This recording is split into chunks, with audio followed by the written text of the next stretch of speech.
Hola, buen día para todos. Hoy estudiaremos Israel en Egipto. Antes de empezar, lo haremos con una palabra de oración. Oremos. Padre Santo y poderoso Dios, gracias, oh Señor, por la transformación que haces en el ser humano. Ayúdanos a nosotros, Señor, a ser transformados por ti y a ser siervos de tu justicia. En el nombre de Jesús.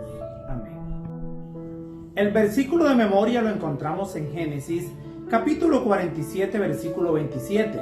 Dice la palabra de Dios: Así habitó Israel en la tierra de Egipto, en la tierra de Gosén, y tomaron posesión de ella, y se aumentaron y se multiplicaron en gran manera. Génesis relata los últimos días juntos de Jacob y su amado hijo José. Jacob viaja a Egipto y deja Canaán, no sin antes decir que Jacob muere en Egipto. Jacob bendice a Faraón al llegar a tierra de Egipto. Dios le había dicho a Abraham que sería una bendición para los demás, y ahora vemos a Jacob cumplir esa gran promesa. Jacob bendice a las naciones y también bendice a los hijos de José. Bendice Jacob de igual manera a sus propios hijos. Dios había dicho que su pueblo habitaría en la tierra prometida, pero ahora se encuentra en el exilio. Pero José había pronunciado que Dios los llevaría a la tierra de Abraham, Isaac y Jacob.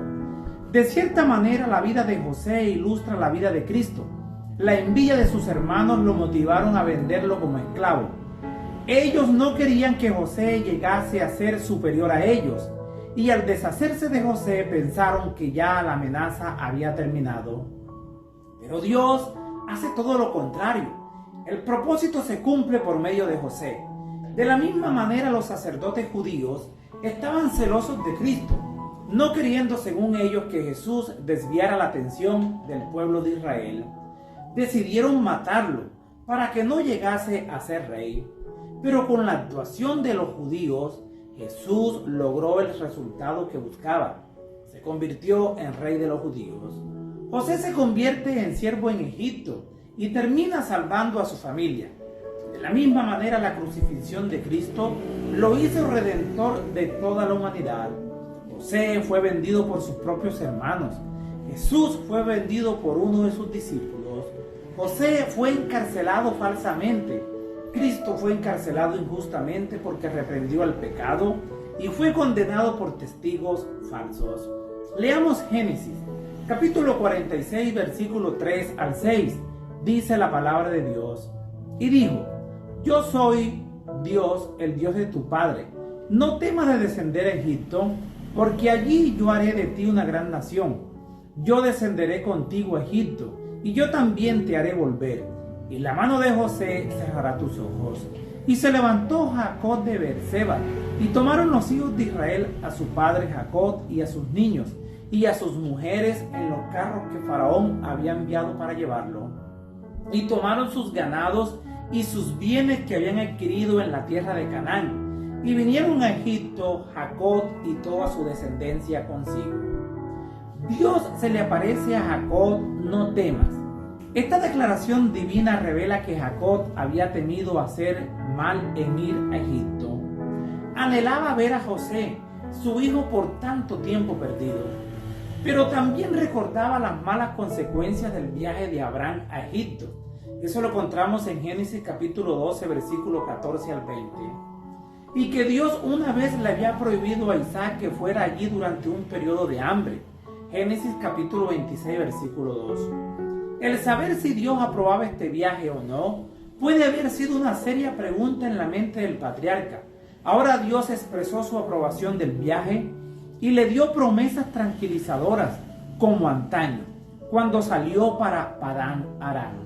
Así también ahora, al partir para Egipto, Jacob recibió la seguridad de que Dios iría con él, que todavía era válida la promesa divina acerca de su posteridad y que el traslado a ese país no significaría el abandono permanente de la tierra de la promesa.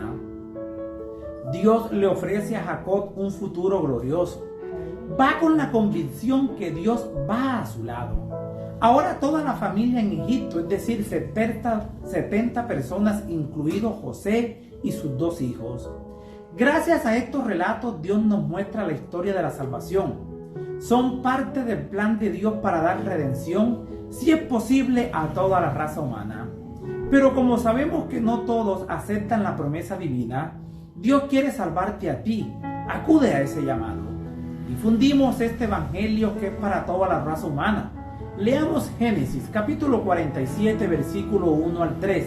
Dice la palabra de Dios: Vino José y lo hizo saber a Faraón y dijo: Mi padre y mis hermanos y sus ovejas y sus vacas, con todo lo que tienen, han venido de la tierra de Canaán, y aquí están en la tierra de Gosén. Y de los postreros de sus hermanos tomó 5 varones, y los presentó delante de Faraón. Y Faraón dijo a sus hermanos: ¿Cuál es vuestro oficio? Y ellos respondieron a Faraón: Pastores de ovejas son tus siervos. Así nosotros, como nuestros padres, José alista todo para que sus hermanos se asienten en la tierra de Gosén. Tal vez en la mente de Faraón estaba darle cargos oficiales en Egipto a los hermanos de José. Pero José, librándolos a ellos de fallarle a Dios, no permitiría que sus hermanos llegaran a una corte pagana. Los preparó a ellos, José, para que dijeran que eran pastores. Ellos siguieron el consejo y además que no permanecerían mucho tiempo allí. Así que el rey le asignó la tierra de Gosén. José entonces presentó a su padre delante del faraón, una vez que se le había dado el permiso real para establecerse en la región de Gosén. Se ha sugerido que la entrevista concedida a los hermanos de José fue de carácter oficial, mientras que la audiencia de Jacob con el monarca fue puramente privada. El rey puede haber pedido encontrarse con el padre de su primer ministro. Jacob bendijo a Faraón. Jacob no le extendió a Faraón los saludos acostumbrados que se dirían a los reyes, tales como rey para siempre vive. Jacob no hizo eso. Consciente de su propia dignidad como profeta de Jehová, Jacob pronunció sobre el monarca una bendición celestial. Son mejores las bendiciones celestiales que las distinciones humanas. Jacob sabía que era un sacerdote de Dios. Jacob actuó en Egipto como un príncipe del cielo. Nunca dejó a un lado a su Dios. Jacob bendice a los nietos. Leamos Génesis, capítulo 48, versículo 8 en adelante. Dice la palabra de Dios: Y vio Israel los hijos de José y dijo: ¿Quiénes son estos? Y respondió José a su padre: Son mis hijos que Dios me ha dado aquí. Y él dijo: Acércalos ahora a mí y los bendeciré. Entonces Israel extendió su mano derecha y la puso sobre la cabeza de Efraín, que era el menor, y su mano izquierda sobre la cabeza de Manasés, colocando así sus manos adrede, aunque Manasés era el primogénito. El ángel que me liberta de todo mal, bendiga a estos jóvenes, y sea perpetuado en ellos mi nombre y el nombre de mis padres Abraham e Isaac, y multiplíquense en gran manera en medio de la tierra. José con sus 2 hijos, Manasés y Efraín, son los únicos nietos que bendice Jacob, pero ellos ocupan ahora el lugar de hijos en vez de nietos.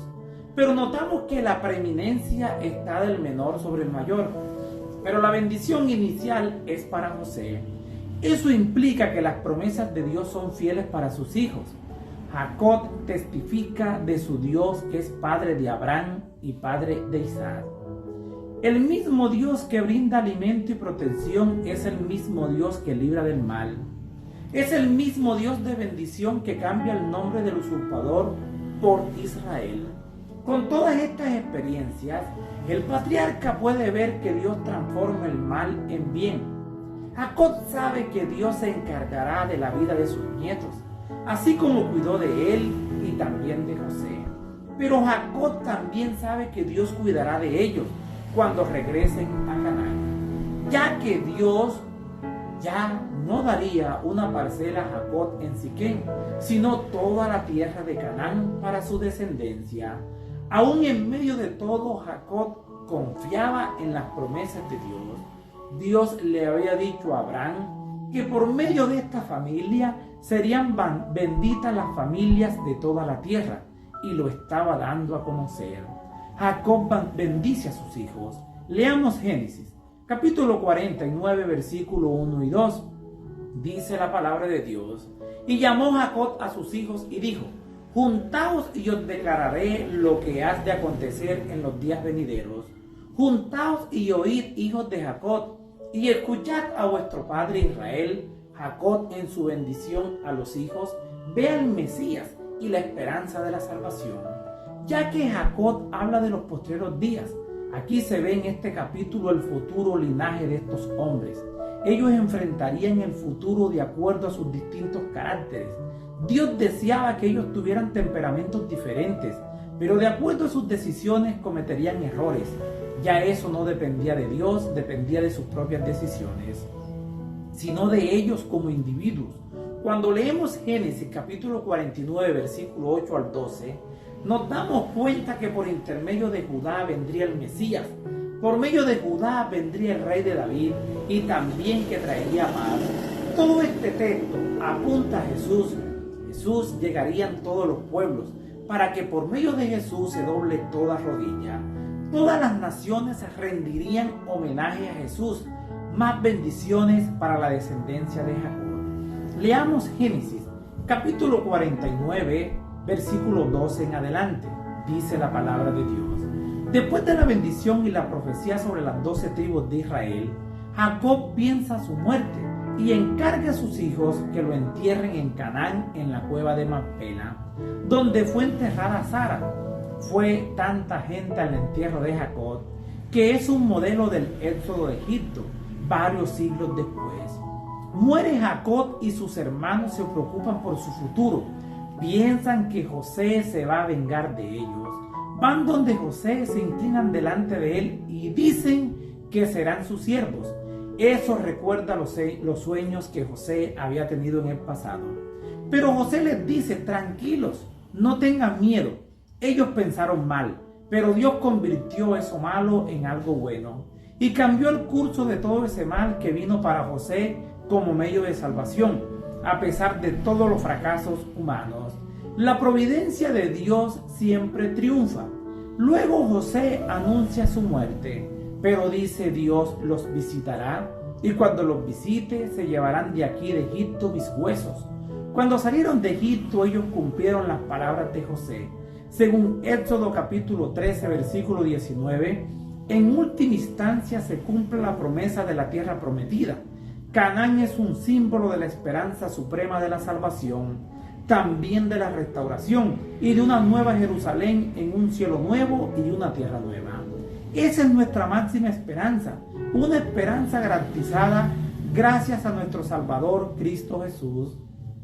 Solo por medio de Cristo tenemos la seguridad de la vida eterna. La invitación hoy es a seguir al Maestro de Maestros, al único Salvador de la raza humana, a nuestro Salvador Cristo Jesús. Les habló Flavio Martínez. Que la paz de Dios les acompañe en este día.